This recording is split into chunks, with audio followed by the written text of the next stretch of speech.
Bonjour à tous, bienvenue sur la chaîne de l'Avenir en Partage. Je suis très heureux de vous retrouver pour ce petit format qui change un peu. Dès la rentrée, nous allons être confrontés à trois thématiques. Le contournement est de Rouen, la fermeture de la perception de Pont de l'Arche, j'y reviendrai dans une autre vidéo, et puis évidemment la loi du travail.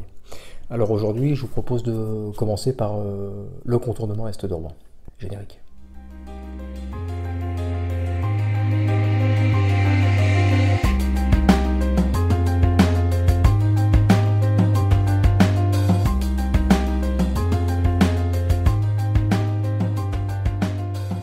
Bon, alors le contournement est de Rouen, c'est un projet qui nous est proposé, en tous les cas un projet qui suscite les débats depuis une quarantaine d'années. En 2005, un tracé avait été validé qui avait remporté le consensus le plus large possible. Et en 2015, l'État nous explique que le tracé de 2015, tout compte fait, on l'oublie, ça s'est plié, et on va faire un nouveau tracé. Voilà, avec toujours l'autoroute, avec soi-disant un semblant de démocratie où on va sensibiliser les populations, et puis de toute manière on ferait jamais sans eux. Bon, au résultat des comptes, l'État est bien décidé à faire ce contournement est de Rouen, en tous les cas dans sa version la plus hard, hein, puisque c'est autoroute, payant, destructeur de vie évidemment, destructeur de liens, destructeur d'environnement, pollueur, enfin tout ce qu'on veut. En tous les cas, pour nous, c'est inacceptable. Ce projet est un projet de classe qui oppose celle des nantis et des actionnaires qui veulent à travers ce projet autoroutier se faire un peu plus de talbin. Et puis les classes, les catégories populaires, nous quoi. Et j'ai bien peur que ce projet soit à la faveur, encore une fois, des plus riches. Alors ça nous pose un gros problème, nous les maires des petites collectivités, les militants progressistes, communistes, écologistes, insoumis, et tous ceux qui voudront bien nous rejoindre. Vous comprenez bien qu'on ne peut pas laisser faire ce type de projet. Alors je disais projet néfaste aussi par son impact environnemental, puisque ce qu'on nous propose, c'est de défricher un peu notre territoire, de détruire des centaines d'hectares de terres agricoles, de mettre en jachère des zones industrielles importantes et de mettre aussi en péril la santé de nos habitants, puisque quand on fait du tout bagnole, de l'autoroute, par kilomètre, par centaines de kilomètres, eh bien, ça génère de la pollution, carbone, visuelle et sonore, évidemment. Alors dans sa partie euroise, le projet de l'État nous dit sur Alizé, il y aura un barreau eurois. Entendez un gros péage. Hein, donc projet qui va coûter 1 milliard d'euros, et puis donc réalisé par un privé qui va se faire du fric sur notre dos, et dans le même temps, voilà, on met un péage. Alors ce péage, c'est pas le seul moment où on va financer ce projet. Hein, vous allez le financer par votre porte-monnaie quand vous passerez en voiture, mais vous allez aussi le financer par vos impôts. Et vous le financerez peut-être une troisième fois puisqu'il est prévu. Alors ça devait être retiré, mais je ne sais pas si c'est fait.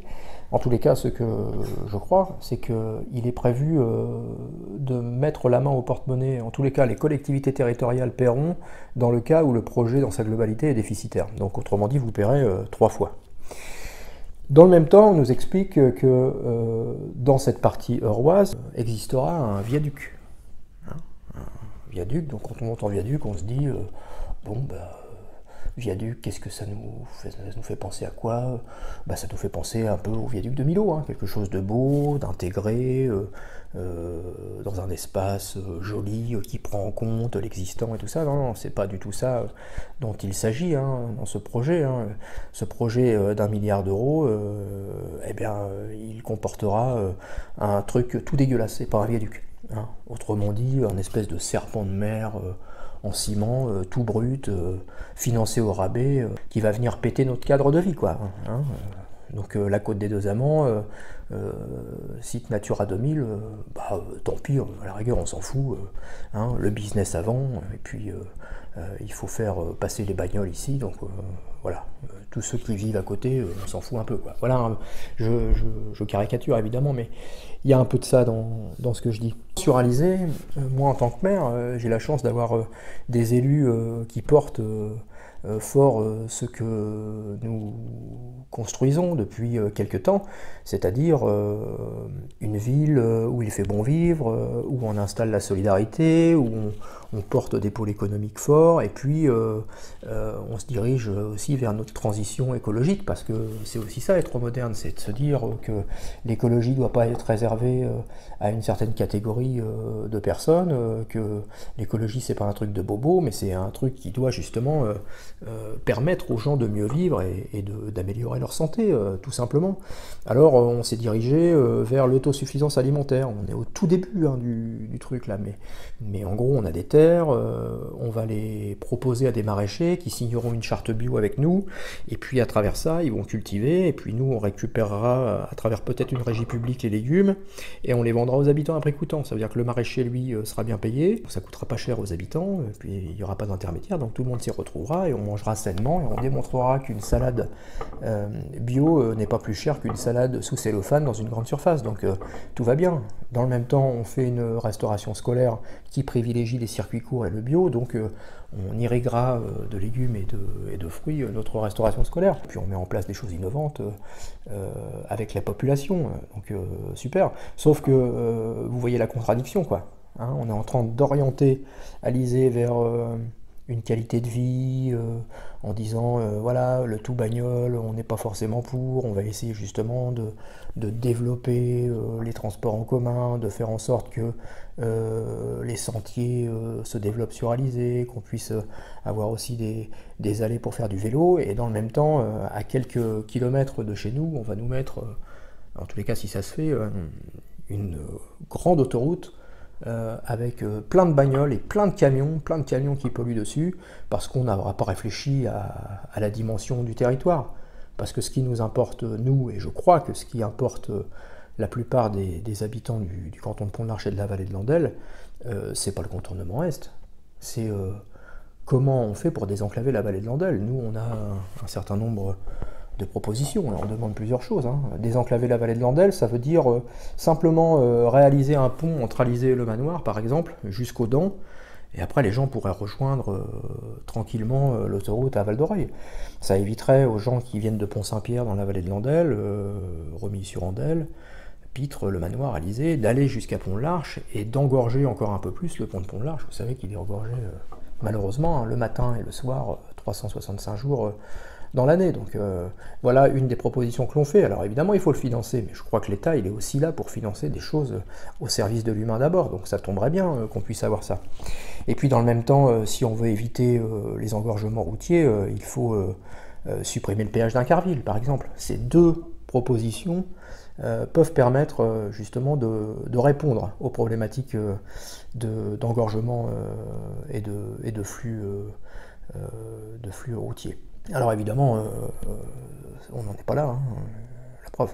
Mais nous, en tous les cas, on porte ces propositions-là et on a la faiblesse de croire que le contournement est de Rouen, tel qu'il nous est proposé, est destructeur de vie. Il faut qu'on soit responsable. Qu'est-ce qu'on va laisser à nos enfants demain? Est-ce qu'on dira à nos enfants et à nos petits-enfants, vous savez, ici, il y avait une belle vallée de l'Andelle. Ici, il y avait une belle côte des Deux Amants. Vous auriez vu un peu la vue que vos grands-parents avaient, avant malheureusement qu'ils décident, au nom du fric et de la sacro-sainte rentabilité, de faire ce projet néfaste. Eh bien, nous le refusons. Alors, dès la rentrée, nous vous proposons de vous réunir, de nous réunir pour démontrer, encore une fois, s'il le fallait, combien ce projet nous horripile.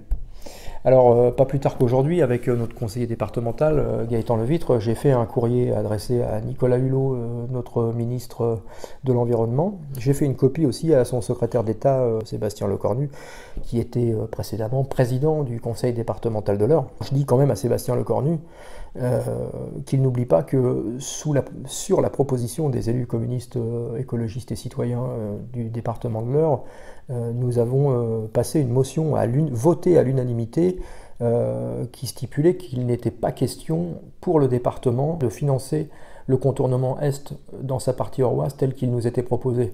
Alors je lui demande de ne pas oublier cet engagement et je demande à Nicolas Hulot de lire avec attention le courrier que nous venons de lui adresser pour geler définitivement ce projet de contournement Est. À bientôt.